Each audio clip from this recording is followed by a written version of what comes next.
আমি সুমন আছি আপনাদের সঙ্গে। আপনারা শুনছেন বাংলা অ্যানিমেটেড হরর স্টোরিজের ২২ নম্বর এপিসোড। আপনার জীবনে ঘটে যাওয়া কোনো সত্য ভৌতিক ঘটনা বা আপনার শোনা সেরা ভৌতিক গল্প পাঠাতে পারেন Bangla animated horror stories @gmail.com এই ইমেইলে। অবশ্যই বাংলায় লিখবেন। আপনার গল্প নির্বাচিত হলে আমরা সেটি আমাদের এপিসোডে তুলে ধরব। প্রিয় লিসেনার্স, আজকের এই আয়োজনে আমরা আপনাদের সকলের প্রিয় মোহাম্মদ রবি ভাইয়ের প্রথম একটি ঘটনা শেয়ার করতে চাই। আসছে রবিবার এবং মঙ্গলবার আরও দুটো হরর কার্নিভাল কিন্তু থাকছে এবং সেখানেও কিন্তু রবি ভাইয়ের ঘটনা থাকছে। রবি ভাইকে আমরা ইসলাম ভাই বলে প্রথম দিকে পরিচয় করিয়ে দিলেও উনি ওনার নাম প্রকাশের সময় দিয়েছেন। ওনার বাড়ি কুষ্টিয়া জেলার সদর উপজেলার পেয়ারাতলা নামক স্থানে। এটা শহরের কাছাকাছি জায়গা। তো উনি যেই ঘটনাটি পাঠিয়েছেন এটাও কুষ্টিয়া জেলারই একটি ঘটনা। কুষ্টিয়া জেলার ভেড়ামারা উপজেলার পূর্ব সাতবাড়িয়ার গোরস্থানপাড়া এলাকায় ঘটেছিল এই ঘটনা। ঘটনাটি অনেক আগের। মূলত যিনি এই ঘটনা দিয়েছেন, ঘটনাটি মূলত ঘটেছিল তার বাবার দাদার বাবার সাথে। তাহলে বুঝতেই পারছেন তার বাবার দাদার বাবা কত আগের ঘটনা। দেশভাগেরও আগের ঘটনা বলে অনুমান করা যায়। তবে এটা ১৯০০ সালের আগে নয়, কারণ হচ্ছে এই ঘটনার সাথে পাকি হার্ডিংস ব্রিজের একটি জায়গায় সম্পর্ক রয়েছে। আর হার্ডিংস ব্রিজ যেহেতু ১৯১৫ সালে উদ্বোধন করা হয়েছিল, তাহলে বোঝা যাচ্ছে ঘটনাটি ১৯১৫ সালের বেশ পরেই হবে। তবে ঘটনাটি যে ব্রিটিশ পিরিয়ডের তা খুব সহজেই বোঝা যায় ঘটনার বিভিন্ন বিবরণ এবং সময়ের প্রেক্ষাপটে যদি আমরা আলোচনা করি। চলুন মূল ঘটনাতে চলে যাব। তবে একটি বিষয় কিন্তু আপনারা মনে রাখবেন, তা হলো আমাদের এই ভিডিওর লাইক বাটনে প্রেস করতে কিন্তু ভুলবেন না। আর এই ভিডিওর লিঙ্কটাও বেশি বেশি করে শেয়ার করার অনুরোধ করছি প্রিয় লিসেনার্স। ঘটনাটি তো গোরস্থানপাড়া এলাকার। মূলত কুষ্টিয়া জেলা কিন্তু একটা সময় নদিয়া নামে পরিচিত ছিল। মূলত এই অঞ্চলটাকে নদিয়া বলা হতো। তবে এই সাতবাড়িয়া যেই জায়গাটা, এটা অনেক আগে থেকেই সাতবাড়িয়া নামেই পরিচিত ছিল। আর যে গোরস্থানপাড়া, এটা কিন্তু অনেক আগে থেকেই বেশ বড়সড় একটা এলাকা। ওখানে বিশাল বড় কবরস্থান রয়েছে, যার কারণে ওই এলাকার নাম হয়ে গেছে গোরস্থানপাড়া। মূলত যেই ঘটনাটি শেয়ার করব, এই ঘটনাটি যিনি আমাদেরকে দিয়েছেন তার বাবার দাদার বাবা যিনি, তার ছিল ৪ ছেলে ৪ মেয়ে। তো এই ৪ ছেলে ৪ মেয়ের মধ্যে এক মেয়ের নাম ছিল জরিনা। এই জরিনা শুনতে বেশ ভালো ছিলেন। তো সব কিছু স্বাভাবিকভাবেই যাচ্ছিল। তো বাড়িতে একবার কি হয় যে তার বাবা মাছ কিনে এনেছেন। তো মাছ কিনে আনার পর সেই মাছগুলো কাটাকুটি করেছেন। মাছ কাটাকুটি করার পর কিছু পানি থাকে না, একটা পাত্রের মধ্যে মাছের রক্ত থাকে, মাছের আঁশ থাকে, এগুলো তো ফেলে দিতে হয়। তো জরিনা চিন্তা করেছে এটা কল পেরে গিয়ে ফেলে দেয়। তো সে কলের কাছে যখন গিয়েছে তখন দেখে জরিনার আরেক বোন কলপারে কাপড় খাচ্ছে। আর যেহেতু সেখানে কাপড় খাচ্ছে, সেখানে তো মাছের এই আঁশ বা এগুলো ফেলাটা ঠিক হবে না, জায়গাটা নোংরা হয়ে যাবে। এই জন্য সে কি করেছে, ওখান থেকে আরেকটু দূরে গিয়ে একটা জায়গা রয়েছে সেখানে ফেলে দিয়েছে। যাই হোক, সেখানে ফেলে দেওয়ার পর ওখান থেকে ঘরে এসছে। তো ওই দিন মাছ খেয়েছেও। সন্ধ্যার পর থেকেই জরিনার আচরণে অস্বাভাবিক ব্যাপার লক্ষ্য করা যাচ্ছে। এলোমেলো কথাবার্তা বলছে, তো হাত পা কামড়াকামড়ি করছে, নিজে নিজেই চুল ছিঁড়ছে। এটা কিন্তু সারাদিনে একবারের জন্য দেখা যায়নি, সন্ধ্যার পর থেকে এটা শুরু হয়েছে। আর তার খাবারের পরিমাণ কিন্তু স্বাভাবিক ছিল। আমরা দেখি না যে কেউ যদি পজেসড হয় খাবারের পরিমাণ বেড়ে যায়, একাই অনেকের খাবার খেয়ে ফেলছে, এরকমটা হয় না। কিন্তু সালবেলায় কিন্তু এরকমটা হচ্ছে না। আবার দেখা যাচ্ছে যে সে যে এলোমেলো কথা বলছে তার কণ্ঠেই কিন্তু কথা বলছে, সে যে অন্যের ভয়েসে বা কণ্ঠ গম্ভীর হয়ে গেছে এরকম কিছু না। তো প্রথম রাত তো এভাবে চলে গেল। পরের দিন থেকে কিছু অদ্ভুত বিষয় লক্ষ্য করা গেল। পরের দিন সকলে খেয়াল করল জরিনা মনে হচ্ছে আগের দিন থেকে একটু লম্বা হয়ে গেছে। অবাক করা ব্যাপার, লম্বা হয়ে গেল কিভাবে? আরও অদ্ভুত ব্যাপার হচ্ছে জরিনা যে কিছুটা লম্বা হয়ে গেছে, তার মুখটাও লম্বা হয়ে গেছে। তার মুখটা কিছুটা গোলাকৃতি ছিল, একদম গোলাকৃতি ছিল বিষয়টা এরকম না, কিছুটা গোলাকৃতি ছিল, তবে মুখটা একটু লম্বা হয়ে গেছে, থুতনির এই জায়গাটা একটু লম্বা হয়ে গেছে। এরকম আলামত দেখার পর পরিবারের সদস্যরা চিন্তিত হয়ে পড়েন, এক রাত্রে কি এমন হলো? এরপর প্রতিদিন যায়, জরিনা একটু একটু করে লম্বা হতে থাকে আর তার মুখমণ্ডল লম্বা হতে থাকে। একটা সুন্দর চেহারার একটা নারী খুবই ভয়ঙ্কর আকৃতির হতে থাকে এবং অল্প কিছুদিনের মধ্যেই সে লম্বা হতে হতে ৮ ফুট উচ্চতায় পৌঁছে যায়। আর জরিনা খাবার স্বাভাবিকভাবেই খেত। সে এলোমেলো কথাও শুধু নির্দিষ্ট সময় ছাড়া বলতো না, সন্ধ্যার সময় আর ভোর দুপুরবেলা সে এলোমেলো কথাবার্তা বলতো, পাগলের মতো আচরণ করত, নিজের চুল টেনে ছিঁড়ে ফেলতো, নিজের হাত পা কামড়াকামড়ি করত। এছাড়া কিন্তু সারাদিনের অন্য সময়গুলোতে সে খুব স্বাভাবিকভাবেই জীবনযাপন করত। জরিনার এই অদ্ভুত পরিবর্তনের কারণ তো সকলেই বুঝতে পেরেছে, নিশ্চয়ই কোনো প্যারানর্মাল ব্যাপার ঘটেছে। খোঁজখবর নিয়ে একজন কবিরাজকে আনা হলো। কবিরাজ বাড়িতে আসার সাথে সাথে সে বলা শুরু করলো, ওরে বাবারে, আমি এই রোগীর কোনো চিকিৎসা করতে পারবো না। একে যে এটা ধরছে, এ খুব সাংঘাতিক টাইপের জিনিস। এই রোগীর চিকিৎসা আমি করলে আমার নিজের জীবন সংশয়, সুতরাং আমি চললাম। সে দ্রুত ওখান থেকে চলে যায়। তাকে অনেক অনুরোধ করা হয়েছিল যে একটু বসেন, চা খেয়ে যান অন্তত, কিন্তু না, বলে যে এই বাড়িতে কিচ্ছু খাবো না। সে দ্রুত ওখান থেকে পলায়ন করে। এর কয়েকদিন পরে আরেকজন কবিরাজকে নিয়ে আসা হয়। তো সেই কবিরাজ জরিনাকে দেখার পরে বলে যে জরিনাকে যে জিনিসটা ধরেছে এটার নামও আমি উচ্চারণ করতে পারবো না, তবে জরিনা আস্তে আস্তে আর একটু লম্বা হওয়ার পর এই লম্বা হওয়ার প্রক্রিয়াটা থেমে যাবে আর এরপরই জরিনা মারা যাবে, এটা বলে দেন। তো এই কথা শোনার পর পরিবারের সদস্যরা তো হতাশ হয়েই পড়েন যে চোখের সামনে এরকম একটা মেয়ের মৃত্যু হয়ে যাবে, এটা কি মেনে নেওয়া যায়? তারা কিন্তু তাদের চেষ্টা চালিয়েই যাচ্ছিলেন। এরই মধ্যে ঘটে এক ঘটনা। গ্রামে কিন্তু একটা সময় দেখা যেত যে কিছু লোকজন লেস ফিতা বিক্রি করত। একটা সুটকেসের মতো কাচের একটা কাঠের ফ্রেমের একটা সুটকেসের মতো থাকতো। এটা অনেকেই হয়তো বা দেখেছেন। এখন আসলে এটা খুব একটা দেখা যায় না। এখনও বাংলাদেশে এগুলো এইভাবে বিক্রি হয় কিনা তাও আমি জানি না, আমি ছোটোবেলায় দেখেছি। তো কাঠের ফ্রেমের একটা বক্স, উপরে কাঁচ রয়েছে, তার ভেতরে মেয়েদের বিভিন্ন অর্নামেন্টসগুলো থাকতো, তারপরে ফিতা থাকতো। এগুলো নিয়ে তারা গ্রামে ঘুরে ঘুরে বিক্রি করতো, লেস ফিতা, লেস বলে বিক্রি করতো।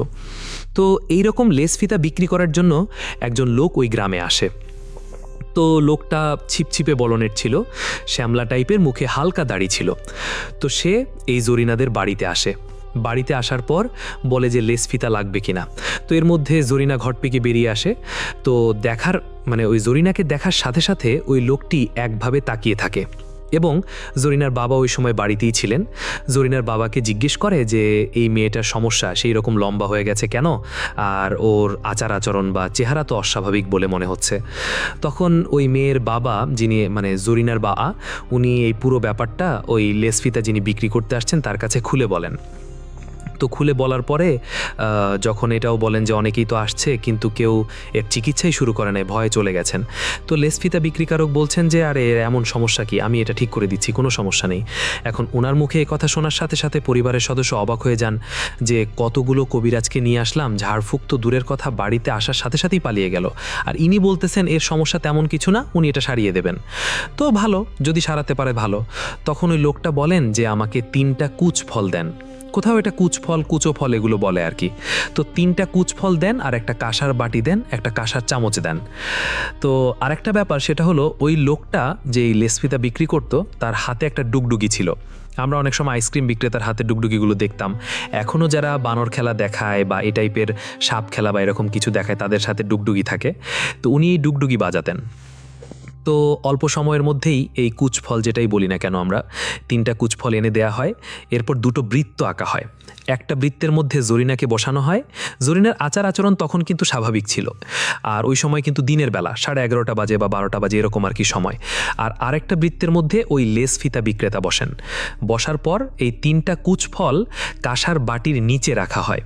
আর উনি এক হাতে, বিশেষ করে বাম হাতে উনি ডুগডুগি বাজাচ্ছেন, আর ডান হাতে ওই কাঁসার বাটির উপরে ওই কাঁসার চামচ দিয়ে টুং টুং টুং টুং টুং এরকম শব্দ করছেন। তো আবার আরেক হাতে ডুগডুগি বাজাচ্ছেন। তো এর মধ্যে কি হয়, হঠাৎ করে এই জরিনা বমি করার ভাব শুরু করে, ওয়াক ওয়াক এরকম করছে, কিন্তু তার বমি হচ্ছে না, কিন্তু জরিনা এরকম বয়েই যাচ্ছে। এর মধ্যে কি হয়, হঠাৎ করে জরিনার গলা থেকে একটা এই কুচফল বের হয়। একটা বের হলো, কিছুক্ষণ পরে আরেকটা বের হলো, তারপর আরেকটা বের হলো। এরপর জরিনা একটু স্বাভাবিক হলো, তখন আর তার বমি বমি আসছে না। আর এরপরেই মূলত ওই যে যিনি লেসফিতা বিক্রেতা, উনি ওই বাটির উপরে চামচ দিয়ে আঘাত করা থামিয়ে দেন এবং বলেন যে আপনাদের সমস্যা শেষ, জরিনা ঠিক হয়ে গেছে, ওর আর কোনো সমস্যা নেই। আর ওই যে 3টা কুচফল বের হলো, ওইটা উনি হাতে নিলেন। হাতে নেওয়ার পর ওই বাটিটা উনি সরালেন। দেখা গেল যে বাটির নিচে 3টা কুচফল রাখা হয়েছিল, সেই 3টা কুচফল এখানে আর নাই। উপস্থিত কিন্তু বেশ কিছু লোক এটা দেখেছে। তো দেখার পর সকলে চিন্তা করলো এই 3টা কুচফল কোথায় গেল, আর জরিনার গলা দিয়ে কেন 3টা কুচফল বের হলো। তো এই বিষয়ে যখন ওনারা জিজ্ঞেস করলেন, ওই লেসফিতা বিক্রেতা এখন উত্তরই দিলেন না। বললেন যে এইগুলো আমাদের চিকিৎসার একটা পদ্ধতি, এটা নিয়ে আপনাদের সাথে আর কোনো কথা বলবো না, আপনার মেয়ে ঠিক হয়ে গেছে, কোনো সমস্যা নেই। তো দেখা গেল মেয়েটার মধ্যে আসলেই একটা পরিবর্তন এসেছে এবং অল্প সময়ের মধ্যেই মনে হলো জরিনার মুখটা একটু একটু করে স্বাভাবিক হতে শুরু করেছে। তবে কবিরাজ বললেন যে ওর পরিপূর্ণভাবে ঠিক হয়ে যেতে, আগের মতো হয়ে যেতে 10-12 দিন সময় লেগে যেতে পারে। তো এটা তো নিয়ে আর কোনো প্রবলেম নাই, লাগুক 10-12 দিন, ওটা তো কোনো ব্যাপার না। এখন ওই যিনি লেসফিতা বিক্রেতা তাকে ওই পরিবার থেকে অফার করা হলো যে কিছু টাকা পয়সা নেন, কিন্তু তিনি কোনো টাকা পয়সা নেবেন না, বললেন যে না, আমি এটার বিনিময়ে কোনো টাকা নিতে পারবো না। তখন ওই পরিবারের যিনি কর্তা মানে জরিনার বাবা, তিনি খুব করে অনুরোধ করলেন যে আপনি অন্তত আমাদের বাড়িতে 4টা ডাল ভাত খেয়ে যান দুপুরবেলা। গেরের বাড়ি থেকে তো এইভাবে খালি মুখে যেতে হয় না, এতে গেরের অকল্যাণ হয়, এটা গ্রামের একটা মানুষের ধারণা। তবে ধারণাটা ভুল, বিষয়টা এরকম না, কারণ অবশ্যই দুপুরবেলা কোনো মেহমান আসলে তাকে খাইয়ে বিদায় করা এটা আমাদের বাঙালিদের একটা চিরাচরিত মানে একটা নিয়ম বা মেহমানদারির একটা পদ্ধতি, এটা বহুকাল ধরে হয়ে আসছে, যেটা এখনও গ্রামীণ অঞ্চলে এই চিরাচরিত নিয়মটা ফলো করা হয়। তো সেই আঙ্গিতেই মূলত তাকে অনুরোধ করা হয়। অনেক অনুরোধের পর উনি বলেন আচ্ছা ঠিক আছে, আমি খেয়ে যাব। এরপর উনি কি করেন, ওনার কাঁধে একটা ঝোলা ছিল আর হাতে এই যে লেস ফিতা বিক্রি করার আরও একটা যে বক্স ছিল সেটা তো ছিলই। তো উনি ওনার যে ডুগডুগিটা, এই ডুগডুগিটা ওনার ঝোলার মধ্যে রেখেছেন। ঝোলার মধ্যে রেখে ওই ঝোলাটা ঘরের একটা কোনায় রেখে উনি কলপারে মানে চাক্কল যেখানে থাকে আর কি, সেখানে হাত ধুতে গেছেন। এর মধ্যে কি হয়েছে, ওই বাড়িরই 5-6 বছর বয়সে একটা ছেলে, সে ওই যে দেখেছে ডুগডুগি বাজাতে, ওই ডুগডুগিটা তার খুব ভালো লেগেছে এবং সে এটাও খেয়াল করেছে এই লেসফিতা বিক্রেতা উনি ওই ডুগডুগিটা তার ঝোলার মধ্যে রেখেছেন।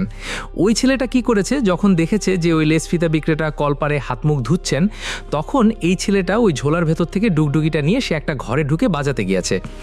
ডুগডুগি বাজতেই হঠাৎ করে প্রচণ্ড জোরে এক চিৎকার, আর এই চিৎকার শোনার সাথে সাথে ওই বাড়ির লোকজন তো দৌড়ে ঘরে ঢুকে গেছে, আর ওই লেসফিতা বিক্রেতা উনিও দ্রুত দৌড়ে ঘরে ঢুকে গেছেন। গিয়ে দেখা গেল একটা বীভৎস দৃশ্য। ওই যে বাচ্চাটা, ওই বাচ্চাটা ঘাড় মটকানো অবস্থায়, মটকানো বলতে যে ঘাড়টা এমনভাবে ঘুরিয়ে দেওয়া হয়েছে যে মাথাটা আমাদের পিঠের দিকে চলে আসছে, এরকম একটা অবস্থা। তো এইভাবে ছেলেটাকে নির্মমভাবে হত্যা করা হয়েছে, আর ছেলেটার মুখ দিয়ে তাজা রক্ত বের হচ্ছে। এই দৃশ্য দেখার সাথে সাথে পরিবারের সদস্যরা তারা কান্নায় ভেঙে পড়লেও ওই যে যিনি লেসফিতা বিক্রেতা উনি চিৎকার দিয়ে বলে ওঠেন, সর্বনাশ, এইটা কি হইল, আপনারা কেউ বাঁচবেন না, আমিও বাঁচব না, সর্বনাশ হয়ে গেছে। আপনারা কি জানেন যে কে মুক্তি পেয়েছে? এখন আপনারা জানেন না, এখন বাঁচার আর উপায় নাই, আমারও বাঁচার উপায় নাই, আপনাদেরও বাঁচার উপায় নাই। আপনারা তো শুধু দেখেছেন যে আমি একটা কাঁসার বাটির উপরে কাঁসার চামচ দিয়ে টুং টুং করে বাজাচ্ছি আর হাতের ডুগডুগি বাজাচ্ছি। ওই সময়ে আমি 500 জিনকে চালান করেছি, আর যাকে ধরার জন্য চালান করেছি তার নাম হচ্ছে ইয়ারু। এ খুব দুর্ধর্ষ প্রকৃতির একটা জিন। এই জিন যেদিক দিয়ে যায় সেদিকে ফসল হয় না, যদি মাটির ফসল মারিয়ে যায় সেখানে আর কখনো ফসল হয় না। এটা এমন ধরনের এক দুর্ধর্ষ জিন, এটাকে আটকানো যায় না। আর এই জিনটাকেই এখন মুক্তি দেওয়া হয়ে গেছে। এই ডুগডুগি আমার হাতে ছাড়া অন্য কারো হাতে পড়লে সর্বনাশ হয়ে যায়। এখন যা হওয়ার তাই হয়ে গেছে, মুহূর্ত আমি এখানে দেরি করব না। আপনারা আপনাদের চিন্তা করেন, আমি আমার চিন্তা করি। এই বলে দ্রুত ওই ডুগডুগিটা হাতে নিয়ে উনি ওখান থেকে চলে যান। তবে ওই যে 3টা কুচফল, এটা কিন্তু উনি নিয়েছিলেন, এটা নিতে উনি ভুল করেন নাই। তো উনি এটা নিয়ে দ্রুত চলে যান ওখান থেকে। আর পরিবারের সদস্যরা ওই যে বাচ্চা ছেলেটা, তাকে তো দাফন কাফন করতে হবে, তারা যথারীতি সেটা শেষও করেন। ওই রাত্রে শুরু হয় ভয়ঙ্কর ঘটনা। বাইরে থেকে, মানে রাত তখন মধ্যরাতি বলা চলে, বাইরে থেকে হঠাৎ করে হুম হুম হুম এরকম আওয়াজ আসতেছে। মনে হচ্ছে ভয়ঙ্কর কোনো কিছু একটা বাড়ির চারদিকে ঘুরছে, আর মনে হচ্ছে ঝড় তুফান শুরু হয়ে গেছে। তবে বাতাস যে হচ্ছে বিষয়টা এরকম না, কিন্তু মনে হচ্ছে কোনো কিছু ভেঙে পড়ছে আর কি, এরকম একটা অবস্থা। লন্ডভন্ড হয়ে যাচ্ছে সব কিছু। সারা রাত্রি ওনারা বাড়ি থেকে বের হন নাই। ফজরের আজানের পর যখন সূর্য ওঠা শুরু করেছে, একটু একটু আলো হয়েছে, তখন ওনারা ঘর থেকে বের হয়ে দেখেন সর্বনাশ হয়ে গেছে। বাড়ির চারদিকে আম গাছ, জাম গাছ, নারকেল গাছ যা যা ছিল সবগুলোর মাথা ভাঙা অবস্থা, মানে শিকড় থেকে উপরের না, তবে মাথা ভাঙা অবস্থা এমনটা। আর তাদের যে গরু ছাগল যা যা ছিল সব মৃত অবস্থায় পড়ে আছে। বিশেষ করে গরু প্রত্যেকটা মৃত। আর গরুগুলোকে দেখে মনে হচ্ছে যে আমরা অনেক সময় যদি কোনো একটা প্লাস্টিকের বোতলে পানি খাওয়ার পর ওই বোতলটা যদি হাত দিয়ে চাপ দিয়ে একদম চ্যাপটা করে ফেলি, এরকমটা হয়। মনে হচ্ছে যে ওই গরু ছাগলের শরীর থেকে রক্ত খেয়ে ওদেরকে চাপ দিয়ে চ্যাপটা করে ফেলা হয়েছে। ওদের শরীরের ভিতরে কিছু নাই, রক্ত নাই, একদম শুকিয়ে গেছে সবগুলো। মনে হচ্ছে এরা দুর্ভিক্ষে মারা গেছে, এমন একটা অবস্থা। আর হাঁস মুরগি ওগুলোর তো অস্তিত্বই নাই, কোথায় গেছে, হারিয়ে গেছে, কেউ বলতে পারে না। তো এই ঘটনা দেখার পর ওনারা বুঝতে পারেন যে আসলেই ওই যে যিনি লেসফিতা বিক্রেতা উনি ঠিক কথা কথাই বলেছিলেন, কিন্তু হঠাৎ করে এরকম সমস্যা হয়ে গেল, নিশ্চয়ই ভয়ঙ্কর কোনো কিছু ছাড়া পেয়ে গেছে, আর তার নাম হচ্ছে ইয়ারু। ওই দিন তো ওভাবেই চলে যায়, কোনো মতে পার করেন। সন্ধ্যার পর দ্রুত খাওয়া দাওয়া করে ওনারা ঘুমিয়ে পড়েন এবং ওনারা আল্লাহর কাছে দোয়া করছেন, আল্লাহ বিপদ আপদ থেকে আমাদেরকে হেফাজত করো। গভীর রাত্রে আবার শুরু হয়ে যায় সেই ঘটনা, আবার চারদিকে ভাঙচুর শুরু হয়ে গেছে। ওনারা ওই রাত্রে বাইরে বের হন নাই। যখন সকালবেলা ওনারা বের হয়েছেন, বের হওয়ার পর দেখা যায় ওনারা শুধু যেই ঘরগুলোতে থাকতেন সেই ঘর ছাড়া একটা ঘরও আসতো নাই, সবগুলো একদম নস্যাৎ করে মাটির সাথে মিশিয়ে দিয়েছে। তো এই যে সমস্যাটা শুরু হলো, এই সমস্যা তৃতীয় দিন এসে আরেকটা রূপ লাভ করলো। সেটা হচ্ছে যে 2 রাত তো চলে গেল, যখন 3 নম্বর দিন শুরু হলো, ওই দিনেই ওই পরিবারের যিনি কর্তা, ওই কর্তার 2 হাত আর কাজ করে না, মানে 2 হাত প্যারালাইজ হয়ে গেছে, 2 হাত কাজ করে না। তখন ওই পরিবারে ওই ব্যক্তির 4 জন ছেলের মধ্যে এক ছেলে, তিনি চিন্তা করলেন যে এভাবে তো চলতে দেয়া যায় না। সমস্যাটা যেহেতু অনেকটা সমাধান করেছিল সেই ডুগডুগিওয়ালা বা লেসফিতাওয়ালা, তার খোঁজ নিতে হবে, তিনি কোথা থেকে আসছেন। তো উনি বাড়ি থেকে বেরিয়ে পড়েন। তো ওই সময় বেরিয়ে পড়ে খোঁজ নিচ্ছেন, খোঁজ নিতে বহলবাড়ি খাদিমপুর নামক একটা জায়গা রয়েছে। যারা ওই এলাকায় আছেন হয়তোবা তারা চিনে থাকতে পারেন। তো এই বহলবাড়ি খাদিমপুর এলাকায় এই ডুগডুগিওয়ালার খোঁজ পাওয়া যায়। তো মানুষের কাছে শুনতে সেই ডুগডুগিওয়ালার যেই থাকার জায়গা, সেখানে যাওয়ার পর একজন মহিলা বলেন যে, বাবুরে, তুমি তো আসলে ঠিক সময় আসো নাই, এই ডুগডুগিওয়ালা গত কয়েকদিন আগে মারা গেছে। ডুগডুগিওয়ালার কোনো স্ত্রী, পরিবার, পরিজন ছিল না। আমি তাকে খাবার রান্না করে খাওয়াইতাম। তো আমি সকালবেলা খাবার দিতে গিয়ে তাকে ডাকাডাকি করতেছি, কোনো সারা শব্দ নাই, ঘর ভেতর থেকে বন্ধ। অনেকক্ষণ ধরে ডাকাডাকি করছি। পরে আরও কিছু লোকজন নিয়ে এসে ঘরের এই দরজা ভেঙে দেখি এক ভয়ঙ্কর অবস্থা। দেখি তার ঘরের যেই শুকনো মেঝে মাটির, এর মেঝের ভেতরে তার মাথা ঢুকানো, তার বডিটা বাইরে।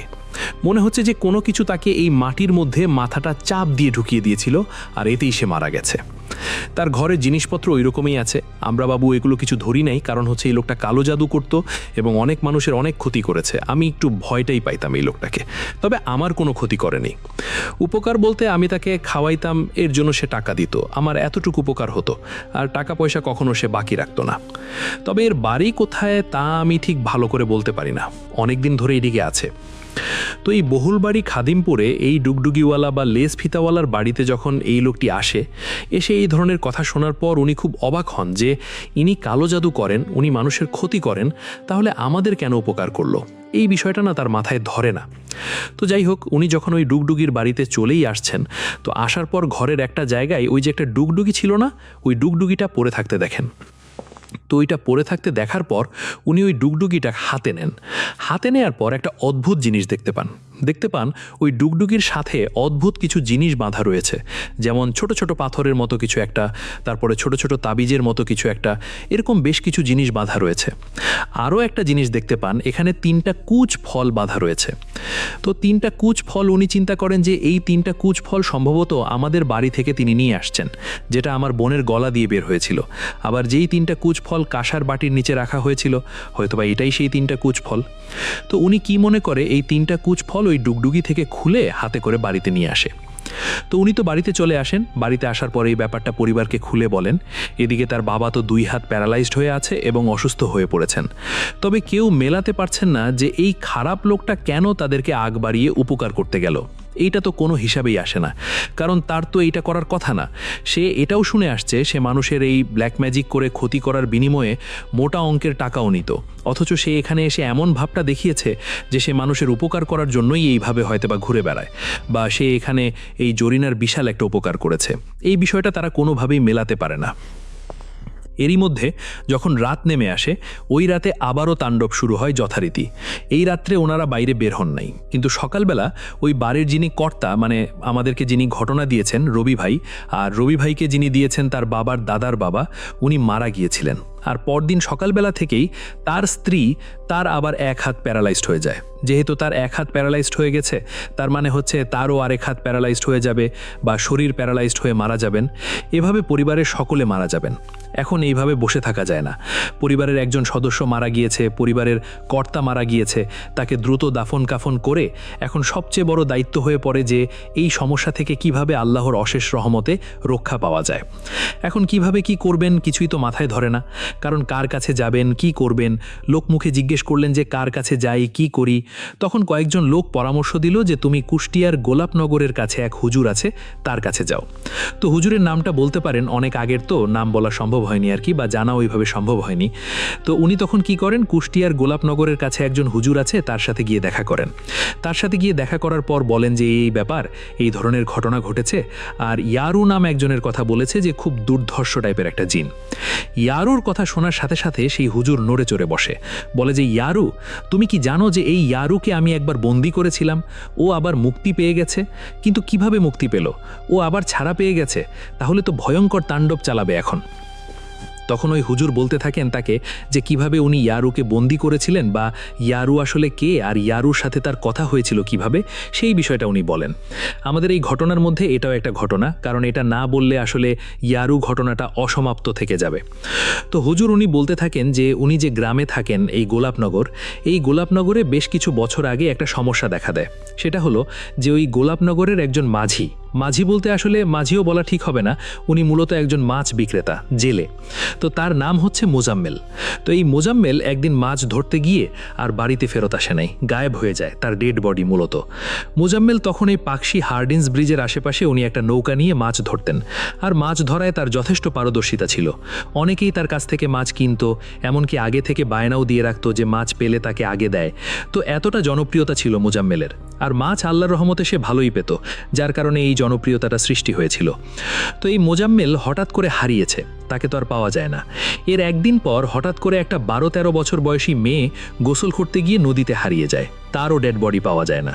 তো চিন্তায় পড়ে যায় কিভাবে মোজাম্মেল হারিয়ে গেল, তারপরে একটা মেয়ে হারিয়ে গেল। তো ওনারা তো আসলে কোনো কিছুই বুঝতে পারছিলেন না যে কি হচ্ছে। তো ওই সময় তো পদ্মা অনেক খরস্রোতা ছিল, প্রমত্তা পদ্মা বলতে আমরা যেটা বলছি সেরকম ছিল। তবে যারা হারিয়ে গেছে প্রত্যেকেই সাঁতারে পারদর্শী, এবং যেই জায়গা থেকে হারিয়েছে ওখানে নদীর ঘাট ছিল, সেখান থেকে আসলে ওইভাবে হারিয়ে যাওয়ার কথা না, এবং অনেক দিনের মধ্যে ওখান থেকে কেউ হারায়ও নাই। তাহলে কেন এরকমটা হলো? কাকতালীয়ভাবে যদি মেনেও নেওয়া যায়, কিন্তু একটা বিষয় কোনোভাবে মেনে নেওয়া যায় না। পরের দিন আরেকটা বাচ্চা ছেলে, 6-7 বছরের বয়সে একটা বাচ্চা ছিল, সেও হারিয়ে যায়। পরপর 3 দিন হারিয়ে গেল। এই 3 দিনের মধ্যে প্রথমে তো হারিয়েছিল মোজাম্মেলের কোনো খোঁজ খবর নাই, আর অন্যদের তো নাই। তাহলে তারা কেন হারিয়ে গেল? মোজাম্মেলের নৌকা রয়েছে, মোজাম্মেল নাই। আর অন্য দুইজনের কথা তো বাদ দিলাম, এরা আসলে কোথায় গেল? তখন লোকজন এই বিষয়টা নিয়ে খুব চিন্তিত হয়ে পড়ে। তো এরই মাঝে কি হয়, একজন মাঝি, উনি আবার কি করতেন, রূপপুর যেটা ঈশ্বরদী থানায় আর কি, উনি কি করতেন, মাঝে মাঝে ওনার নৌকায় মালামাল নিয়ে ওই রূপপুরে দিতে যেতেন। তো উনি এরকম কিছু মালামাল নিয়ে রূপপুরে দিয়ে ফিরতে ফিরতে রাত হয়ে গিয়েছিল। ওনার নৌকায় ছোট্ট একটা হারিকেন ছিল, তো উনি নৌকাটা বেয়ে অন্য পাশে যাচ্ছিলেন আর কি। তো উনি যখন মাঝ নদীতে চলে আসছেন, হঠাৎ করে দেখেন যে মাঝ নদীতে বড় পাথরের মতো কোনো কিছু একটা, বা পাহাড়ের মতো কিছু একটা দেখা যায়। তো উনি এইখানে এই জিনিস দেখে খুব অবাক হন, কেননা এইখানে তো এরকম পাহাড়ের মতো কোনো কিছু থাকার কথা না। উনি কি করেছেন, একটু নৌকা নিয়ে একটা সাইডে গেছেন এখানে জিনিসটা কি আসলে এটা বোঝার জন্য। তবে উনি কি করেছেন, ওই হারিকেনের আলোটা নিভিয়ে দিয়েছেন, আস্তে আস্তে নৌকা চালিয়ে চালিয়ে দূর থেকে কিছুটা বোঝার চেষ্টা করেছেন। উনি চিন্তা করলেন যে এটা কি, এটা আমাকে বুঝতে হবে, নাকি আমি চোখের ভুল দেখছি। কিন্তু চাঁদের আলো ছিল, উনি কিন্তু ভুল দেখছিলেন না। আরও ভালো করে দেখার জন্য উনি চিন্তা করলেন যে পাশে ছোট ছোট নল খাগড়ার মতো হয়েছিল একটা জায়গায়, এক পাশে, অনেকে এটাকে ধইঞ্চা বলে আর কি। তো উনি নৌকা নিয়ে ওইটার ভিতরে ঢুকে ভালো করে বোঝার চেষ্টা করছেন। উনি স্পষ্টভাবে এখন দেখলেন সেটা হচ্ছে এতক্ষণ পাহাড়ের মতো যে জিনিসটা উনি মনে করেছেন, ওটা আসলে পাহাড় না, ওইটা দানবের মতো একটা অবয়ব, এবং এই অবয়বটার একটা মাত্র হাত, এবং এই হাতটা কিন্তু স্বাভাবিকভাবে যেখানে হাত থাকে সেখানে না, বুকের ওপরে একটা হাত, আর ভয়ঙ্কর তার চোখ। তবে দাঁত বা এরকম কোনো কিছু খুব একটা বোঝা যাচ্ছে না। তবে একটা জিনিস খুব ভালোভাবে বোঝা যাচ্ছে, সেটা হচ্ছে মানুষের মতো কিছু অবয়ব, শত শত অবয়ব ওই জিনিসটা চতুর্দিক থেকে ঘিরে বারবার সিজদা দিচ্ছে। একবার সিজদা দেয়, একবার উঠে, একবার সিজদা দেয়, একবার উঠে, এবং প্রত্যেকেই হুম হুম হুম এরকম করে কোনো কিছু শব্দ করছে। তো উনি এটা দেখার পর চিন্তা করলেন যে কি ব্যাপার, এরা কারা, এই ভয়ঙ্কর দানবটা এটা কি, আর এই যে মানুষের মতো যেগুলোকে দেখা যায় এগুলোই বাকি। তো উনি ঘাপটি নেড়ে বসেই আছেন যে শেষ পর্যন্ত কি হয় আমি এটা দেখব। অনেকক্ষণ হয়ে যাওয়ার পর, কতক্ষণ ওখানে ছিলেন আসলে এটা উনিও বলতে পারেন না। তো হঠাৎ করে উনি দেখলেন যে ওই যে পাহাড়ের মতো জিনিসটা, ওটা ভুস করে পানির মধ্যে চলে গেল, আর ওই যে মানুষের মতো যেই অবয়বগুলো, এগুলো সাঁতরে নদী পার হয়ে কোথায় যেন মিলিয়ে গেল। তো এরপর উনি নৌকা নিয়ে আস্তে আস্তে আবার তীরে চলে আসেন। তো এটা কিন্তু উনি তখনও কাউকে বলেন নাই। এবার আসি পরের দিনের কথায়। ওই গ্রামে আরেকজন লঞ্চ চালক থাকতেন। হার্ডিন্স ব্রিজ থাকাকালে তখন কিন্তু উপর দিয়ে ট্রেন পার হতো আর মানুষের পায়ে হাঁটার পথও ছিল। আর তখন তো এই যে এখন যেরকম লালন শাহ সেতু হয়েছে তখন তো এরকম ছিল না। লালন শাহ সেতু তো খুব বেশি দিন হয়নি। তখন এই নদী পার হওয়ার জন্য মানুষ নৌকা বা ছোট ছোট লঞ্চ টাইপের কিছু জিনিস ছিল, আবার ছোট ছোট স্টিমারের মতো জিনিসও ছিল, এইগুলো পার হতো। তো ওই গ্রামের একজনের বসবাস ছিল যিনি এই একটা লঞ্চের মতো কোনো এরকম একটা নৌযান চালাতেন। তো ওনার বাড়ি ছিল আবার কুষ্টিয়ার গোলাপনগরে। তো উনি এই পাশে এটা চালিয়ে যাত্রী নামিয়ে দেন, কিন্তু দেখেন যে বেশ অনেকক্ষণ অপেক্ষা করার পরে দেখেন যে এই পাশে আর কোনো যাত্রী নাই। যেহেতু ওনাকে বাড়ি যেতে হবে, ওনার বাড়ি তো ওই পাশে, তো উনি চিন্তা করলেন যে এখন এটা চালিয়ে ওই পাশে চলে যাই। তো উনি চালিয়ে ওই পাশে যাওয়া শুরু করলেন। ওই সময় কিন্তু ওনার একটা ফ্ল্যাগ লাইট ছিল, তবে সেটা খুব টিমটিমে টাইপের ফ্ল্যাগ লাইট, এখনকার মতো এত শক্তিশালী আলো কিন্তু তখন হতো না, মানে কোনো মতে দেখা যায় আর কি, এরকম অবস্থা। তো উনি ওটা চালিয়ে যাচ্ছেন, হঠাৎ করে উনি নদীর মাঝখানে কোনো একটা পাহাড়ের মতো কোনো একটা অবয়ব ওনার কাছে মনে হয়, ঠিক যেমনটা আগের রাত্রে ওই যে মাঝির কাছে মনে হয়েছিল। তো উনি যখন এটা দেখেছেন, দেখার পর কি করেছেন, একটু ভালো করে বোঝার জন্য উনি ওই ফ্ল্যাগ লাইটটা ওইদিকে ধরেছেন। যখনই ধরেছেন তখনই উনি দেখেন যে ওই যে পাহাড়ের মতো একটা জিনিস, এটা একটা অবয়ব। তবে ওই অবয়বটাকে উনি ভালো করে বুঝতে পারেন, ওটা কি মনে হলো, ওটা ভুস করে পানির মধ্যে চলে গেল। আর ওই যে মানুষের মতো যেই অবয়বগুলো, এগুলো দ্রুত সাঁতার কাটা শুরু করলো। সাঁতার কাটতে কাটতে নদীও পার হয়ে গেল। আর উনিও কিন্তু উনার ওই লঞ্চ বা স্টিমার যেটাই ছিল ওই সময়, ওইটার আবার স্পিড বাড়িয়ে দিয়েছেন মোটরের। তখন উনি আবার ওই মানুষ যারা সাঁতার কাটছে তাদের পিছনে, ওরা সাঁতার খুব দ্রুত গতিতে কাটছিল। তো উনি যখন একদম কিনারে চলে আসছেন ওনার এই নৌযান নিয়ে, তখন অনেকেই তো দৌড়াচ্ছেন বিভিন্ন দিকে, ওই যে যারা নদী থেকে সাঁতার কেটে উঠে চলে যাচ্ছে। এর মধ্যে একটা জায়গায় উনি ফ্ল্যাগ লাইট ধরেছেন এবং যেই অবয়বটার উপরে পড়েছে সে আবার ঘুরে আবার তার দিকে তাকায়। তাকানোর পর উনি চমকে ওঠেন, আরে এটা কি, এটা তো সেই মোজাম্মেল, 3-4 দিন আগে নদীতে হারিয়ে গিয়েছিল। আর মোজাম্মেলকে উনি খুব ভালোভাবে চিনতেন, কারণ হচ্ছে উনি মোজাম্মেলের কাছ থেকে মাঝে মাঝে মাছ কিনতেন। মোজাম্মেল তার দিকে তাকায় এবং সে মুহূর্তের মধ্যেই মনে হলো কোথায় যেন চলে গেল। কিন্তু মোজাম্মেল সে এখানে কি করে, সে তার পরিবারের কাছে গেছে, মোজাম্মেল বেঁচে আছে, আর আশেপাশে আরও যারা ছিল এরাও কি মোজাম্মেলের মতো? উনি না কোনো কিছু মেলাতে পারেন না। উনি দ্রুত ওই ঘাটে চলে আসেন। ঘাটে আসার পর উনি বাড়িতেও চলে যান। পরের দিন উনি যারা ওই গ্রামের লোকজন আছে, অলৌকিক বা অদ্ভুত কিছু ঘটলে বা কোনো সমস্যা হলে একটা জায়গায় বসে ওনারা আলোচনা করতেন, এই সমস্ত বিষয় নিয়ে আসলে গল্পগুজব করতেন আর কি। সেখানে এই যে স্টিমারের বা লঞ্চের সারেং যিনি, উনিও আসছেন, যেহেতু উনি ওই গ্রামের, এই গোলাপনগরের। উনি আসার পরে এই বিষয়টা তোলেন। যখন উনি তুলেছেন তখন ওই মাঝিও বলেন যে হ্যাঁ, সেও এই একই জিনিস দেখেছে। আর ওই সারেং যখন বলেছে তিনি মোজাম্মেলকে দেখেছেন, তখনই সবার টনক নড়ে যে মোজাম্মেল এখানে কিভাবে এলো। তাহলে ওই যে মেয়েটা হারিয়ে গেল 12-13 বছরের, আবার একটা বাচ্চা হারিয়ে গেল, এরা কোথায়? নিশ্চয়ই এমন কোনো ব্যাপার রয়েছে যেটা আমরা জানি না। তখন গ্রামের লোকজন স্থানীয় একজন হুজুর এই গোলাপনগরের, তার কাছে যান। তার কাছে যাওয়ার পর এই বিষয়গুলো খুলে বলেন। তিনি হচ্ছেন সেই হুজুর যিনি এই যে ইয়ারু সম্পর্কে বলছেন। তো যাই হোক, তার কাছে গিয়ে যখন বলা হয় তখন উনি যেই জিনগুলোর সাথে তার সম্পর্ক ছিল, ভালো সম্পর্ক ছিল, এরকম 3 জন মুখবীর জিন ছিল যারা তাকে বিভিন্ন ধরনের সংবাদ সংগ্রহ করে দিত। তো এরকম একজন মুখবীর জিনের সাথে আলোচনা করেন যে আসলে ব্যাপারটা কি। তখন ওই মুখবীর জিন কিছু তথ্য সংগ্রহ করে এনে দেয় এবং ওই মুখবীর জিন বলে যে এখানে যেই জিনিসটাকে দেখা গিয়েছে এটা মূলত ভয়ঙ্কর দুর্ধর্ষ প্রকৃতির একটা জিন। আর এই জিনটা পুরুষ কোনো জিন নয়, এটা মহিলা জিন। আর এটা এতটাই শক্তিশালী যেটাকে সহজে ধরা যায় না, এটাকে আটক করা অনেকটা অসম্ভব বলা চলে। কোনো জিন এটাকে আটক করতে পারে না, মানুষ পারে। আর এটাকে আটক করার পদ্ধতি শুধু একজনই ভালো করে বলতে পারে, সেটা হচ্ছে এই হার্ডিন্স ব্রিজের নিচের এলাকায় একজন জিন সর্দার রয়েছে, যিনি পানির নিচের জিন সর্দার। তিনি এই বিষয়ে অবগত আছেন। আর এই ইয়ারু এই জিন সর্দারের আন্ডারে ছিল বহু বছর। তবে কোনো কারণে এই জিন সর্দার ইয়ারুকে এখান থেকে বের করে দিয়েছে। এই জিন সর্দারের খুব আস্থাভাজন একজন ছিল এই ইয়ারু, কিন্তু কি কারণে বের করে দিয়েছে এই বিষয়টা বলা মুশকিল। এটা সম্পর্কে আরও বিস্তারিত তথ্য নিতে হবে। কিন্তু এই জিন সর্দারের কাছে গিয়ে তথ্য নেওয়াটা এটা খুব কঠিন ব্যাপার। এই জিন সর্দার ভালো, তবে অনুমতি সাপেক্ষে তার তথ্য নেওয়া যেতে পারে। তখন এই মুখবীর জিনকে সেই হুজুর অনুরোধ করেন তাহলে তুমি সেই জিন সর্দারের কাছে গিয়ে আমার সালাম জানাও এবং বলো যে ইয়ারু আবার ভয়ঙ্কর তাণ্ডব শুরু করেছে। ইয়ারু সম্পর্কে জানার জন্য এবং তাকে বন্দি করার জন্য তার সহযোগিতা আমার প্রয়োজন। এই বিষয়ে আমি তার সাথে কথা বলতে চাই। তো সেই মুখবির জিন একদিন সময় নেয়। একদিন সময় নিয়ে আসার পর তখন ওই হুজুরকে একটা চিরকুট হাতে ধরিয়ে দেন, মানে একটা চিঠির মতো, খুব বেশি বড় চিঠি না। তো সেই চিঠিতে সালাম ছিল যে আসসালামু আলাইকুম, আমি অত্র এলাকার পানির নিচের জিন সর্দার, আপনি আমার সাথে দেখা করতে এসেছেন বা আসতে চান, এই জন্য আমি অনুমতি দিচ্ছি। এরপরে কিভাবে ওই হুজুর ওইখানে পৌঁছাবে ওই জিন সর্দারের কাছে, এই বিষয়ে কিছু ব্যাপার স্যাপার লেখা ছিল বা একটা প্রক্রিয়া লেখা ছিল।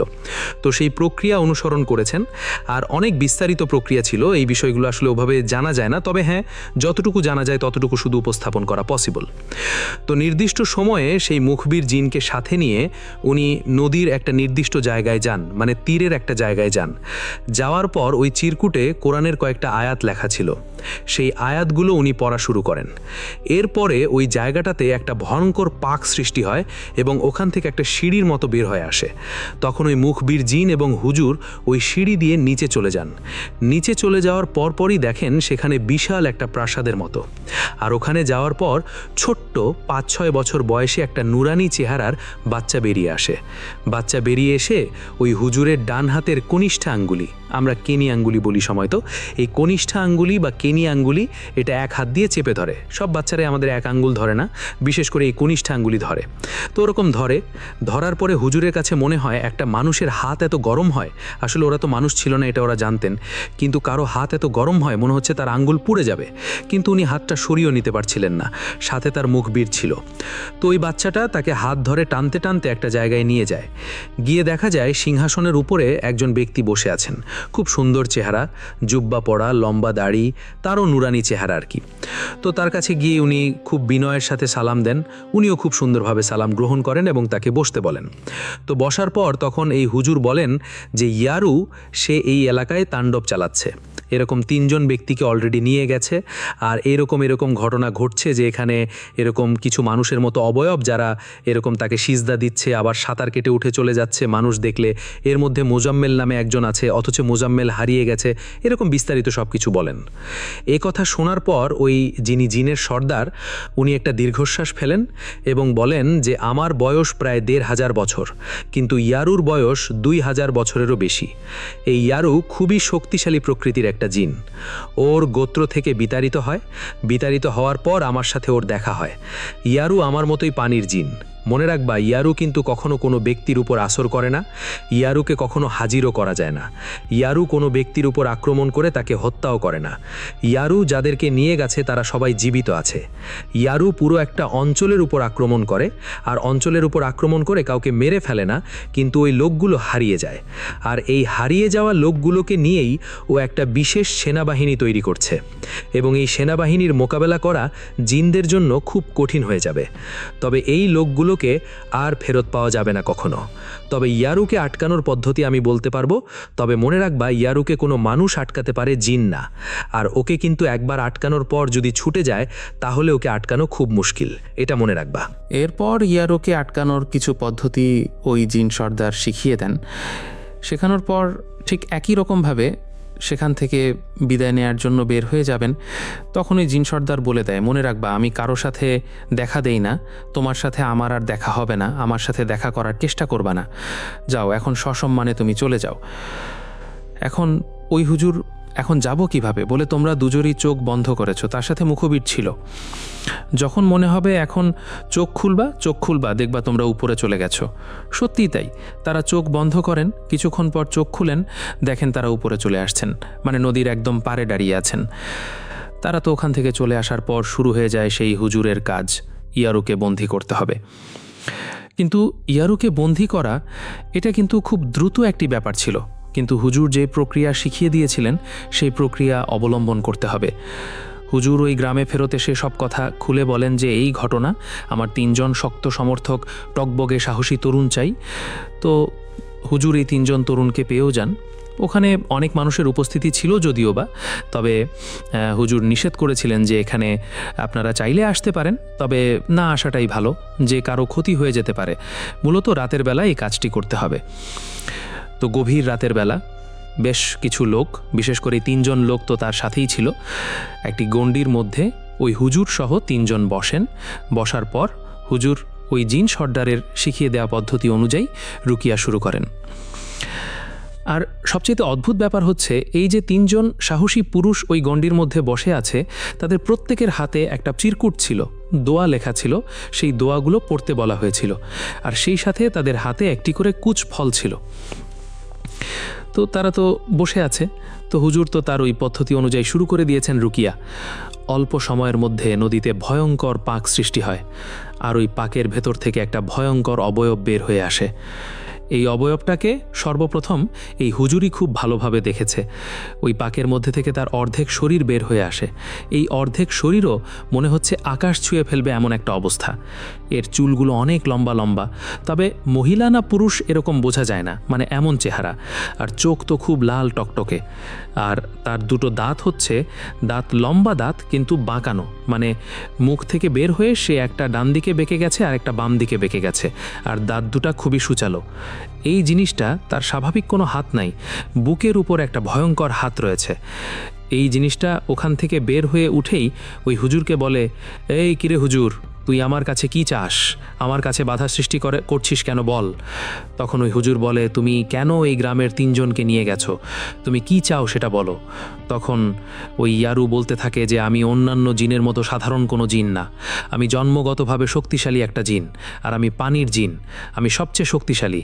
আমি যেদিক দিয়ে যাই সেখানে ফসল হয় না। আমি যদি মনুষ্য সমাজে একবার ঢুকে পড়ি, তোরা দুর্ভিক্ষে না খেয়ে মারা যাবি। আমার কাছে বাধা সৃষ্টি করিস না, যা এখান থেকে চলে যা।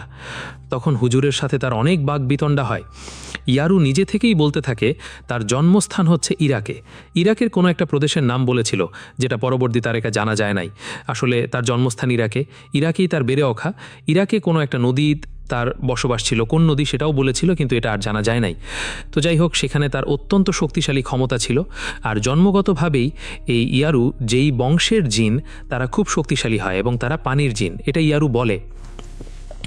এবং বলে যে আমি আমার কিছু অপরাধের কারণে আমার গোত্র থেকে বিচ্যুত হই।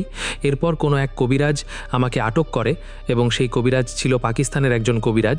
ওই কবিরাজের মৃত্যুর পর আমি মুক্তি পেয়ে যাই। এরপর আমি বিভিন্ন ধরনের কর্মকাণ্ড শুরু করি।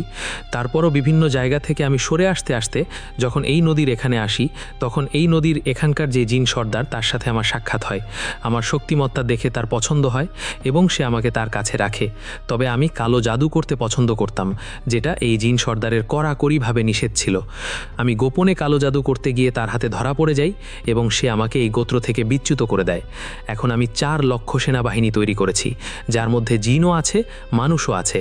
আর আমি যে কোনো জিন সর্দারকে চ্যালেঞ্জ দেওয়ার জন্য রেডি। মানে এরকম করে বলছে, আমি যদিও কিছু ইংরেজি শব্দ বলছি প্রিয় লিসনার্স বোঝার জন্য। সে এভাবে বলেছিল আর কি, তার মতো করে, যে সে যে কোনো জিন সর্দারকে প্রতিহত করার জন্য তার বাহিনী মোকাবেলা করতে পারে। এবং সে এই বাহিনীকে এমনভাবে তৈরি করেছে যে মানুষদেরকে দিয়ে যেই বাহিনী তৈরি করেছে, তারাও জিনদের সাথে লড়াই করতে পারে। তাহলে বুঝুন যদি কি জটিল একটা বিষয় এখানে রয়েছে, কি রহস্য এখানে রয়েছে, যেটা আমরা আগে কখনো জানিই না, বা আমি জানতেও পারি নাই যে এইরকম কোনো ঘটনা হতে পারে। তো এই যে ইয়ারু, সে এটা কিন্তু বলছে তাকে, এবং সে বলেছে যে তার 4 লক্ষের একটা বাহিনী রেডি হয়ে গেছে। হুজুর এটা শোনার পর উনি তো সেই জিন সর্দারের শিখিয়ে দেয়া সেই আমল শুরু করেছেন। তো একটা পর্যায়ে দেখা গেল যে এই যে যেই 3জন সাহসী যুবক বসে আছেন, তারা তো প্রচণ্ড ভয় পেয়েছেন। তারা উঠে দৌড় দেবেন এমন একটা অবস্থা। হুজুর বলেছেন, তোমরা যদি এখন উঠে দৌড় দাও, মৃত্যু ছাড়া কোনো গতি নাই। ইয়ারু আরও কিন্তু ধরে ফেলবে তোমাদেরকে, সাথে সাথে মারা যাওয়া। আর ওই যে দূরে কিছু লোকজন, অতি উৎসাহী লোকজন, যারা দেখার চেষ্টা করেছিল নদীতে পাক সৃষ্টি হওয়া আর ইয়ারু উঠে আসা দেখেই ওরা ওখান থেকে ভেগে চলে গেছে। তবে তাদের কোনো ক্ষতি হয় নাই, ওইখানে তারা ওইটা দেখেই দৌড় দিয়েছে। তো এই জন্য তাদের কোনো ক্ষতি করার সুযোগই পায় নাই। ইয়ারু আস্তে আস্তে মনে হচ্ছে যে 3টা ভাগে ভাগ হয়ে যাচ্ছে, ওর বডিটা 3টা ভাগে ভাগ হয়ে যাচ্ছে, এরকমটা মনে হচ্ছে। আর ওই যে 3জন সাহসী যুবক বসে আছে, ওনারাও কিন্তু দোয়া পড়ছেন তাদেরকে, যেটা শিখিয়ে দেওয়া হয়েছে। এবং তাদের প্রত্যেকের হাতের মধ্যে কিন্তু সেই কুচ ফল। দেখা গেল যে একটা পর্যায়ে এসে ইয়ারুর শরীরটা 3টা কালো ধোঁয়ার মতো হয়ে গেল, এবং ওই যে ওদের হাতের মধ্যে যে কুচ ফল, 3টা ধোঁয়া ওই 3টা কুচ ফলের মধ্যে ঢুকে গেল। আর যখন ঢুকে গেছে, ওদের হাত মনে হচ্ছে মানে জ্বলে যাচ্ছে। ঢুকে যাওয়ার পর হুজুর আলহামদুলিল্লাহ বললেন যে হ্যাঁ, কাজ শেষ। যখন ওদেরকে হাত খুলতে বললেন, দেখা গেল তাদের হাতে ফোসকা পড়ে গেছে, মানে ওটা এতটা গরম ছিল। পরে হুজুর এই 3টা কুচফলকে 3টা বোতলে ভরে এটা কোনো একটা জায়গায় উনি পুঁতে দিয়েছিলেন। তো এই পর্যন্ত হুজুর বলেন যে এই হলো ঘটনা। ইয়ারু ওকে আমি বন্দি করেছিলাম, আর এভাবেই আমি ওকে আবার এই কুচফলের ভেতরে আটকে সেই বোতলগুলো আবার মাটির নিচে পুঁতে রেখেছি। তখন এই পর্যন্ত জানার পর হুজুর তো আসলে জানতেন না যে ইয়ারু মুক্তি পেয়েছে। তখন এই যে পরিবারের যে ছেলেটা আসছে আর কিনার কাছে, তখনই হুজুর বলেন যে আমি আরেকটু ভালো করে জেনে নেই যে ব্যাপারটা আসলে কি হয়েছে, ইয়ারু কিভাবে মুক্তি পেল। তখন তার মুখবির জিনের কাছ থেকে তথ্য সংগ্রহ করার চেষ্টা করেন। তখন মুখবির জিন যে তথ্য দেয় সেটা বেশ রহস্যময়। মুখবির জিন তথ্য দেয় হুজুরকে যে এই যেই ডুগডুগিওয়ালা বা লেসফেতা বিক্রেতা, সে তো ব্ল্যাক ম্যাজিশিয়ান ছিল। সে কোনোভাবে জেনে গেছিল যে ইয়ারু নামক এক দুর্ধর্ষ জিনকে বন্দি করা হয়েছে কুচফলের ভিতরে, এবং সেই কুচফলটা আবার বোতলের ভেতরে দিয়ে সেই বোতলটা মাটিতে পুঁতে ফেলা হয়েছে। আর এই ব্ল্যাক ম্যাজিশিয়ান বিভিন্ন সময় বিভিন্ন জিনদেরকে বন্দি করত, এবং বন্দি করে তার ওই ডুগডুগির সাথে সে বিশেষ প্রক্রিয়ায় আটক রাখত এবং তাদেরকে দিয়ে কাজ করাতো। চাইতে অদ্ভুত ব্যাপার হচ্ছে যে এই যে পরিবারের মেয়েটি, এই যে জরিনার যে প্রবলেমটা হয়েছিল, এই প্রবলেমের সাথে কিন্তু ইয়ারু জড়িত না। এখানে অন্য আরেকটা জিন তার উপর প্রভাব বিস্তার করেছিল, সেই জিনটাও শক্তিশালী ছিল। কিন্তু এই যিনি ডুগডুগিওয়ালা বা লেসফিতা বিক্রেতা, উনি মূলত এই জায়গাতে এসেছেন বিশেষ একটা উদ্দেশ্যে। কারণ হচ্ছে এমন 3টা কুচ ফল ইয়ারুর প্রয়োজন ছিল চূড়ান্তভাবে মুক্তি লাভ করার জন্য, যেটা কোনো একটা জিনে ধরা রোগীর পেটের ভেতর থেকে বের করতে হবে। সেই প্রক্রিয়াটা ইয়ারুই এই ব্ল্যাক ম্যাজিশিয়ানকে শিখিয়ে দিয়েছিল। কারণ এই ব্ল্যাক ম্যাজিশিয়ান কোনোভাবে, সে যে কোনোভাবেই হোক, ওই গ্রামেরই কারো মাধ্যম দিয়ে হোক, উনি জানতে পেরেছিলেন ওই বোতলটা কোথায় রাখা হয়েছে। উনি বিশেষ প্রক্রিয়ায় এবং ওনার সাথে থাকা জিনদের মাধ্যম দিয়ে ওই বোতলটা যেই জায়গাতে রাখা হয়েছে সেটা শনাক্ত করতে সক্ষম হন, এবং সেই 3টা বোতলই উনি উঠান এবং সেই কুচফল 3টা বের করেন। এবং বের করার পর মূলত এই ইয়ারুকে মুক্তি দিতে হবে। কিন্তু ইয়ারুকে মুক্তি দেওয়াটা এতটা সহজ কাজ ছিল না। তখন নাকি ইয়ারু ওই কুচফলের ভেতর থেকেই ওই ডুগডুগিওয়ালার সাথে যোগাযোগ করতে সক্ষম হয়, এবং তখন বলে যে এইভাবে কোনো জিনে ধরা রোগীর পেট থেকে 3টা কুচফল বের করতে হবে। আর সুনির্দিষ্টভাবে জেনেই ওই ডুগডুগিওয়ালা এই জরিনার সমস্যা সারাতে এসেছিল। আর জরিনার সমস্যাটা, মানে ডুগডুগিওয়ালা সারিয়েছে বিষয়টা এরকম না, জরিনার এই জিনটাকে ইয়ারুই তাড়িয়েছে। ওই জিন যখনই টের পেয়েছে এসে এর সাথে ইয়ারুর একটা ব্যাপার রয়েছে, ওই জিন নিজে থেকেই ভেগে চলে গেছে। আর ওই ডুগডুগিওয়ালা বলেছে যে এরকম ইয়ারু মুক্তি পেয়ে গেছে, এটা সত্য যে ওই ডুগডুগি অন্য কেউ বাজালে ওখানে থাকা সব জিন মুক্তি পেয়ে যাবে। ওই ডুগডুগির সাথে ওই 3টা কুচফল বাঁধা ছিল, যেটাতে ইয়ারু বন্দি ছিল। এখানে ইয়ারু মুক্তি পেয়ে যায়, এটা ঠিক আছে, কিন্তু ওই যে 3টা কুচফল যেটা উনি পকেটে করে নিয়ে আসছিলেন, এই 3টা কুচফল কোনো একটা অজ্ঞাত কারণে ইয়ারুর প্রয়োজন ছিল। কিন্তু এখানে সবচাইতে বড় সমস্যা হলো যে এই কুচফল 3টা এটা তো উনি সাথে করে নিয়ে আসছেন, কিন্তু ইয়ারু নাকি তাকে বারবার বলছিল যে এই কুচফল এখন তার পক্ষে তো আর ওই বাড়িতে গিয়ে দিয়ে আসা সম্ভবপর হলেও সে আর যেতে পারবে না। ওই বাড়ির কোনো সদস্যকেই এই ডুগডুগিওয়ালার বাড়িতে এসে এই কুচফল 3টাকে নিয়ে যেতে হবে। এই জন্যই মূলত সে এমন একটা তাণ্ডব চালাচ্ছিল, যাতে করে ওই ডুগডুগিওয়ালাকে খোঁজার জন্য ওই বাড়ির কোনো সদস্য এই ডুগডুগিওয়ালার বাড়িতে আসে। এই কারণে ইয়ারু কিন্তু এখানে সফল হয়েছে, সে আসছে। আর ইয়ারু এটাও জানতো যে এই ডুগডুগিওয়ালা পরবর্তীতে তার ক্ষতি করার চেষ্টা করতে পারে, এই জন্যই এই ডুগডুগিওয়ালাকে সে মেরে ফেলেছে। আর মেরে ফেলার পর তার যেই 3টা ওই কুচফল ওই ডুগডুগিতে বাঁধা ছিল সেটা সে নিয়ে গেছে। আর ওই যে 3টা কুচফল এটা ডুগডুগির সাথে বেঁধে রেখেছে, আর ওই ডুগডুগিটা ইচ্ছা করেই এমন একটা জায়গায় রেখেছে যাতে করে এই পরিবারের ছেলেটা এসে ওইটা দেখে আগ্রহ প্রকাশ করে এবং তার মনের মধ্যে ওয়াসওয়াসা দিচ্ছে যাতে করে সেই 3টা নিয়ে যায়, এবং সেই 3টা আসলেই নিয়ে গেছে। এই কথা সব কিছু যখন ওই হুজুর আবার ওই ছেলেকে বলেন এবং এটাও বলেন যে তোমার কাছে 3টা কুচফল আছে না, তখন ওই ছেলে বলে হ্যাঁ আছে। তো তখন বলেন যে তাহলে তো বুঝতেই পারতেছো যে তুমি মৃত্যু সাথে নিয়ে ঘুরতেছো, আর এই কুচফলের রহস্যটা যে আসলে কি এটা আমি আজও জানি না, যে কেন ইয়ারু এই রকম একটা কৌশল সে খেলছে। নিশ্চয়ই এখানে এমন কোনো জটিল বিষয় রয়েছে যেটা আমরা কেউ জানি না। তো যাই হোক, হুজুর তখন বলেন যে আমি আমার জীবনের সর্বশেষ চেষ্টা যেটাও করে যাব ইয়ারুকে বন্দি করার করার জন্য। এখন তুমি বাড়িতে চলে যাও বাবু, আমাকে আমার কাজ করতে দাও, কারণ এই বিষয়ে শুধু আমাকে ওই জিন সর্দারই সহযোগিতা করতে পারে তথ্য দিয়ে। এছাড়া ইয়ারুকে বন্দি করার অন্য কোনো পদ্ধতি আছে কিনা আমি জানি না, তার কাছ থেকে আমাকে পদ্ধতি জানতে হবে। তো উনি কি করেছেন, উনি পরবর্তীতে উনার যে 3 জন মুখবির জিন ছিল, একটা জিনকে ইয়ারু খবর নেওয়ার জন্য পাঠিয়েছেন যে ইয়ারু এখন কি করে। কিন্তু ওই একটা জিন খবর নিতে যাওয়ার পরে 3 দিন হয়ে যায় আর সে আসে না। উনি তো চিন্তাই করে যান যে ইয়ারু যে বিশাল বাহিনী তৈরি করছে তাদের হাতে ধরা পড়ে গেল না তো। তার যে অন্য মুখবির জিন আছে এখন তাকেও এই বিষয়ে তথ্য নেয়ার জন্য উনি পাঠাতে সাহস করছিলেন না। তখন যেই মুখবির জিনটা ওই যে জিন সর্দারের সাথে মানে পানির নিচে জিন সর্দারের সাথে সাক্ষাৎ করেছিলেন, তো তাকে বলেন যে তুমি আবার সেই জিন সর্দারের কাছে গিয়ে আমার সালাম জানাও এবং বলো যে এই অবস্থায় আমি তার সাথে দেখা করতে চাই। তো উনি আবার সেই জিন সর্দারের কাছে গেছেন। যাওয়ার পর নাকি সেই জিন সর্দার হবি রেগে গেছে যে না, আমি দেখা করব না কারোর সাথে, আমি বলছি না যে আমাকে আর ডাকা যাবে না, আমার সাথে ওর আর দেখা হবে না, আমি যাব না, যে গিয়ে বলে দাও। তো সে আবার এসে বলছে যে হুজুর উনি তো দেখা করবেন না, উনি খুব রেগে গেছেন, উনি আর দেখা করবেন না আপনার সাথে। তখন ওই মুখবির জিনকে বলছে যে তুমি আবার যাও, আবার গিয়ে তাকে অনুরোধ করো। তখন ওই মুখবির জিনটা যেতে চায় না, যে হুজুর আসলে উনি যেভাবে রেগে আছেন আবার গেলে না জানি কোনো একটা অঘটন ঘটায় আমার সাথে। তখন অনেক অনুরোধ করছেন, অনুরোধের প্রেক্ষিতে সেই জিনটা আবার গেছে, কিন্তু এইবার যাওয়ার পর ওই জিনটা আর ফেরত আসে না। হুজুর তো পড়ে যান প্রচণ্ড চিন্তায় যে এটা এখন কি করা যায়। এরপর হুজুর সাহস করে চিন্তা করলেন যে যেই প্রক্রিয়াতে আগে তাকে ডাকা মানে উনি ওনার কাছে গিয়েছিলেন সেই একই প্রক্রিয়াতে আবার নিজেই তার কাছে যাবেন, তাছাড়া তার কোনো উপায় নাই। এরপর ওই হুজুর একা একাই গিয়ে ওই পদ্মার পাড়ে একটা জায়গায়, যে জায়গাতে উনি মূলত প্রথমবার দাঁড়িয়েছিলেন, সেখানে গিয়ে সেই দোয়া আবার পড়া শুরু করেছেন। অল্প কিছুক্ষণের মধ্যেই সেখানে পানিতে ভয়ঙ্কর বাঘ সৃষ্টি হয়, কিন্তু এইবার আর কোনো সিঁড়ি আসে নাই। এইবার সেই জিন সর্দার নিজেই উপরে উঠে আসেন। এইবার আর তার চেহারা কিন্তু নুরানি না, খুবই ভয়ঙ্কর, প্রচণ্ড লেগে ফেটে পড়ছেন, চোখ দুটো থেকে মনে হচ্ছে আগুন ঝরছে। এবং ওঠার সাথে সাথে ওই হুজুর তো খুব বিনয়ের সাথে সালাম জানিয়েছেন, তো উনি সালামের উত্তর মাথা ঝুঁকিয়ে দিয়েছেন, মানে এতটা রেগে আছেন আর কি। এবং উঠেই বলতেছেন যে এই হুজুর আমি কি তোমাকে বলি নাই এর আগে যে আমি দেখা করব না, তারপরও তুমি কেন আমার গোত্রের একজনকে আমার কাছে পাঠাইছো? একবার পাঠাও নাই, 2বার পাঠাইছো। আর ও আমার সম্পর্কে জানার পরেও যেহেতু 2বার আসে, এই জন্য আমি ওকে আটকে রেখেছি, ওকে আমি কিন্তু হত্যা করি নাই। তুমি কেন আমাকে ডাকছো? এই ইয়ারুকে আটকানোর পদ্ধতি সম্পর্কে কি তুমি জানো না যে ইয়ারুকে কেউ একবারের বেশি আটকাতে পারে না? ওরে ইনসান, তুমি ওকে আর আটকাতে পারবা না, হাজার চেষ্টা করলেও পারবা না। ওকে কোনো জিনও আটকাতে পারে না। তুমি একবার আটকাতে পারছো, কিন্তু এইবার আর পারবা না। আর ও এই তো মধ্যে 4 লক্ষেরও বেশি একটা বাহিনী তৈরি করেছে, এবং সে এই বাহিনী নিয়ে আমার সাথে যুদ্ধ করার তারিখ ঘোষণা করছে। সে আমার সাথে যুদ্ধ করবে, আমি আমার বাহিনীকে রেডি করতেছি, তোমার কিচ্ছু করতে হবে না। তুমি বাবু বাড়ি চলে যাও, আর ভুলেও কিন্তু এরপরে আমাকে ডাকার চেষ্টা করবা না। ইয়ারুর যা ব্যবস্থা করার দরকার আমি নিচ্ছি, যাও চলে যাও। হুজুর ওখান থেকে তাকে সালাম জানিয়ে চলে আসেন। ওখান থেকে চলে আসার একদিন পরেই তার ওই মুখবির জিনটাও চলে আসে। ওই মুখবির জিন যে চলে আসছে, সে আসার পর কিছু তথ্য দেয়।